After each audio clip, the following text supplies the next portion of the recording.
Hello everyone. Before we get into the video, I kind of wanted to just give you a disclaimer. My health is in fluctuation again, and unfortunately, because of the videos and the editing and some of the voice acting emails I've been having to do, my carpal tunnel has kicked up, so I won't be able to do as much of the images and the video editing for my videos. I apologize for that, but if I keep on going at this rate, I won't be able to do the videos at all. And I don't want to do that to you because I promised you I'd get you to becoming a voice actor this year, and I want to still hold true to that. So I'm going to have to try to cut back a little bit from as much of the imagery and as much of the editing as I used to, but I still want to get you the important information for you to be able to keep on your journey this year. So it may be vocal stuff from here until maybe a month or two out, but I just wanted to let you know that I still think of you and I still want to help you get to the point where you can achieve your dreams. So thank you very much for your understanding, and I hope it improves soon. It's just one of those things. I can never tell when my health is just gonna tank. But I just kind of wanted to explain that so that you could understand what the next couple of months might look like. Thank you for your understanding, and I hope you enjoy the video. Hello everyone, and welcome to Lesson 6 on how to become a voice actor this year. This time we're talking about mic technique and how to read a script. We got a lot to talk about today, so let's just jump right in. When you first get your microphone, there will be some things you need to know to get good audio quality. I'll explain a little more of the technical things like cardioid capsules in the equipment lesson in the future, but for now, let's just stick to the simple things. First, you'll need to figure out which way your microphone faces. Typically, the logo is where the front of the microphone is usually located. Speak in a clear tone until you can encounter a spot where you hear the voice the loudest around the microphone, and that's usually the front of the microphone. You'll want to direct it at your mouth initially, but it depends on what you want to do. Depending on if you want to capture your chest voice more or your head voice or a combination of the two, you'll aim it more at your throat, your chest, or your head.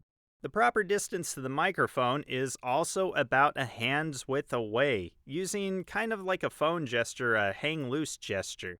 Get used to speaking into the microphone from this distance.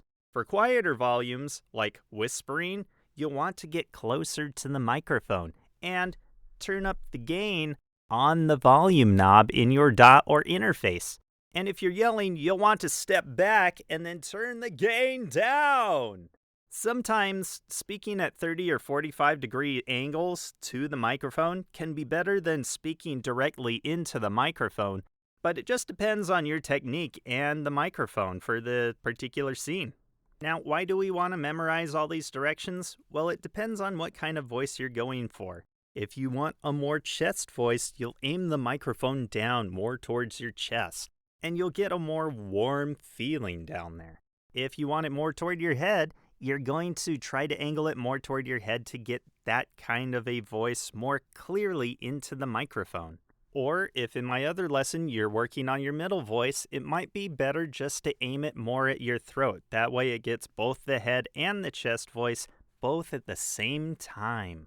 And the reason why you don't want to get too loud with your microphone is because it can start clipping. Here's a noise warning. I'm going to start yelling, and you'll be able to hear what that sounds like. Ready? 3, 2, 1. Oh! Okay. You see that? You don't want that in your audio recording. It sounds very bad. So you'll want to adjust the gain knob in order to make sure that you're within the right levels. And then you're going to want to make sure you step back from the microphone when you yell, or closer to the microphone if you want to be more intimate with your audience. And this really helps in a lot of different facets, depending on what stories you're trying to tell. Another portion of mic technique is understanding how to use your pop filter in front of your microphone. What is this little shield for? It's to prevent wind from hitting the microphone, so that way you don't get some blustery noises. Here's an audio sample of what it's like without the pop filter on it. You can kind of hear the wind as it comes out of my voice popping against the microphone. See how much of a difference that makes? People will be listening for this when you're doing your audio recordings, so make sure you're using your pop filter in between your microphone and your mouth to be able to deflect all of those wind noises. Now, speaking of sound, in order to deliver a believable performance, you will need to act. How often should you act on every word? Well, that's real easy. Every single sentence. You should be acting all the time when you're reading your script. When you're voice acting, you will be moving around a lot, and your clothes can be a hindrance to your audio quality. Make sure that whatever you are wearing does not sound loud or get picked up by the microphone when you are recording. Soft clothes are best when you're moving. For instance, for this audio sample, I have some really rough clothing. You can probably hear that. Now, softer clothing sounds more like this.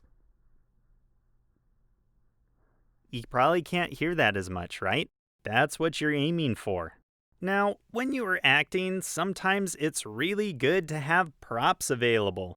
Just make sure that when you're using a prop in a booth, that it is not big. Big hard things reflect back into the microphone and can make your audio sound echoey. The opposite can also be true if you have too much sound treatment. Too many soft objects can make it sound kind of like you're talking into a box, or it will sound really muffled depending on how much soft objects you have in a room. You want to try to keep it balanced so that way you have the best of both worlds. Now, regarding this, there's also a very other important thing when it comes to props. Sometimes voice actors will put up pictures of characters inside their booth so that they can pretend that they are interacting with a character. This can help a lot when there isn't another voice actor or somebody else to interact with. So they will do this so that they have something to reference and play off of.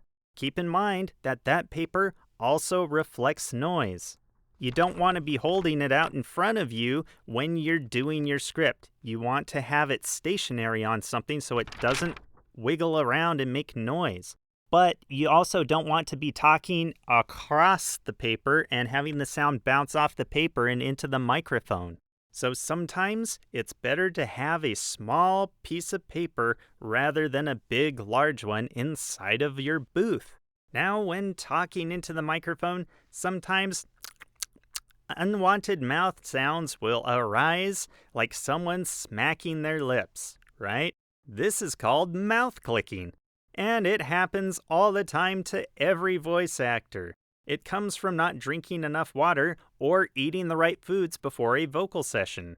Drink plenty of water and do not eat for about an hour before your vocal session comes up. Some people find that citrus, dairy, or even various types of drinks can cause mouth clicking.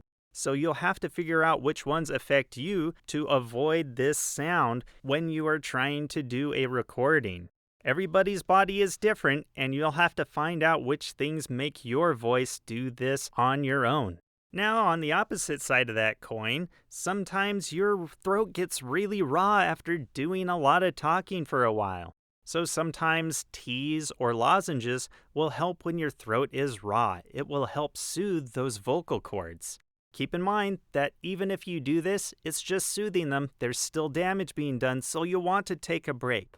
It's okay to do this, especially to try to get through a vocal session, but just remember that you don't want to be drinking or eating these or have them in your mouth while you're doing a recording. You'd be very surprised at how many new voice actors do this and think it's okay. It's not.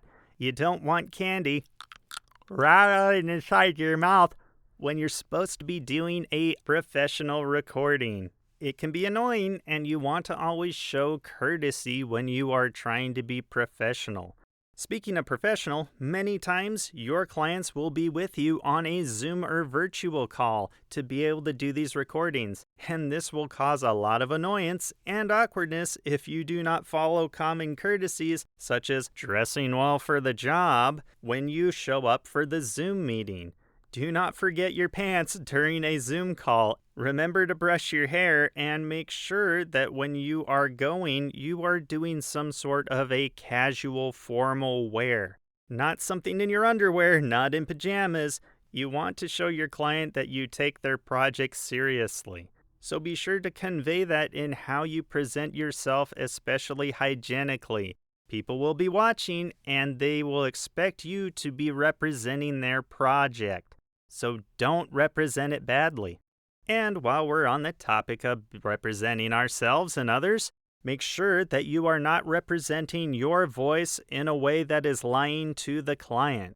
For instance, if you wake up in the morning and your voice is rather gravelly and you think that it sounds cool, don't put that in a demo reel. Don't say, "Hey, I can do this voice," when you cannot rely on it throughout the rest of the day. Or if you're sick. Many people have a cool sounding voice sometimes when they're sick and it sounds very unique. However, in order to do that voice, you're going to have to get sick with that exact same sickness in order to replicate that voice, and it might have just been a one-off day. You don't want to be doing this because it will show your clients that you are lying about what you can do on cue. They want you to be able to replicate a voice right then, right there, without having to affect your body to be able to do it. You need to be able to do this on the fly, on cue, and you need to be able to show them that you have the skills to be able to do it. Right then, right there. Not sometime maybe 6 weeks in the future when you're sick. So only advertise the voices that you can do at any given time on cue. Clients do not like being lied to. Last and not least, you want to be able to pay attention to your mouth movements and your diction. Enunciation is crucial when it comes to voice acting. Your mouth movements have to be a little bit bigger than usual, and you have to make sure that your words are coming across cleanly into the microphone so everybody can understand exactly what it is you're saying with every single word. Make sure you practice this because it can cost you jobs and auditions if you mess up on it in the audition. You don't want to sound muffled when you're talking. Well, okie dokie, it looks like we completed the first half and it took longer than I thought. So let's just get right into the second part about how to read a script. First off, what is a script? A script is a typed out line of story that actors read to understand how the story will be played out. It's the exact same stack of papers actors are given when they are trying to memorize their lines for a movie or a play. Reading a script is kind of like reading a storybook. However, you get to decide how the characters will say the lines. To understand your character, first you have to understand what genre the story is. Is it sci-fi? Is it rated G? Or does it take place in the real world? Then ask yourself this. What is the story's goal? Is there a moral to the story? Is it set in a historical record of events? Is it a comedy? Or why is this story actually important? Then read the entire script and try to answer those questions. Pay attention and mark whenever your character appears and why they appear. And ask yourself why other characters appear in that scene. What is happening in the scene and why is this scene happening? What are you trying to convey by playing your character in the scene? As you go, try to figure out the context of the scenes, the world, the character, the personality, and the occupation in order to figure out how better to construct the character. Even their appearance plays a part in making the character. When breaking down events and scenes, pay attention to what events are important. The tones, the emotions that are being conveyed. What is this scene trying to accomplish? What is the significance of this event? And what do you need to deliver to make it feel authentic? What do you need to do in order to deliver a performance that makes the audience feel the importance of the scene? For instance, in an action scene, let's say that your character is running, right? Well, you're going to have to act, right? You're going to want to pretend like you're running, depending on what your character is doing. If the character is lifting something heavy, right? You're going to want to sound like he's doing that action. What's even more difficult is interactions between characters. Conversations typically need to be genuine. They cannot sound fake. Many voice actors have to pretend that they are talking to a real person inside the booth, even though a real person is not present. That's why they have action figures or pictures or characters in the booth with them to be able to help them with that. Many voice actors need other voice actors to help them get into the genuine feel of the conversation. However, there are many times when you won't have other voice actors to act with you, and you will be expected to deliver this genuine reaction by yourself alone. Keep in mind the emotion, the tone, and the events that are happening, and sell the proper emotions and tones in your performance. Also, narration is also equally important. As a narrator, you are also playing a character, even if you don't think you are. A narrator sets the tone of the scene, depicts the atmosphere, and guides the listener on the adventure. The narrator is often exhibiting emotion, even though they are not a character in the story. Be sure to highlight and emphasize key words to remind you of the importance of a word. It'll also help you to know when cues will happen. Marking up a script and highlighting and emphasizing words will help you to be prepared for when a sound or a powerful delivery needs to be done. Sometimes there will be even jobs that will require you to do live performances. In these instances, you will not get a retake. You will have to be in character during the entire performance and live as that character throughout it. Like any performer at Disney, you will have to tell yourself that you cannot break that performance under any circumstance. You live, you breathe, you die that character. There will always be things that will break your focus, but the art of making the show go on is your ability to regain your focus and continue. Sometimes you'll need to act as if nothing has even happened. Your goal in this instance will be to ensure that the show continues. Unless it's a dire emergency, then you'll actually need to do something about it. But if you want a good reference for this, Michael Jackson is a super example of how to be able to do this. Always remember, when you read a story or a script, do not read it like you're reading off of a paper. You want to actually deliver the character and the story and the emotions and the tone in order to be able to sell that it's a character that's living and breathing. Always remember that it's you, the voice actor, that connects the audience to the importance of the story and conveys it. It's you that allows the audience to connect to the story, and that's what you want to do. Now, there is a lot more that goes into being able to read a script, especially reading it off the cuff, and that requires a lot more time to be able to go into. If I were to put them on my YouTube, it would actually ruin the algorithm that is already difficult to try to get a hang of. So I have the long-form videos on my Patreon for you to be able to watch and practice with as you learn the techniques of how to be able to read a script. I now have 2 up there for free for anybody who goes over to watch them, and if you click on the script, audiobook, speed and action and context video, then it'll give you everything you need for this video to understand how to interpret a script. Be sure to look up my audiobooks videos or the one on dramatic reading to help get you into the mindset of how to read and interpret a script. Again, thanks for watching, and your homework this week is to go through and figure out how to be able to interpret a script and practice reading them with all of the voices that you've collected. There are plenty that are free online to be able to look up, so definitely look up your favorites and practice those genres that you've been trying to hone. Thanks again for watching, and I hope to see you in the next one. Thanks for watching. If you want to continue to join me on my voice acting journey, then don't forget to subscribe to me on YouTube or join my Patreon for more videos where you can hear practice reads, blooper reels, or even my experiences of getting into voice acting. Who knows, maybe you can even join this disabled guy on his journey. Thanks again, and as always, stay safe out there.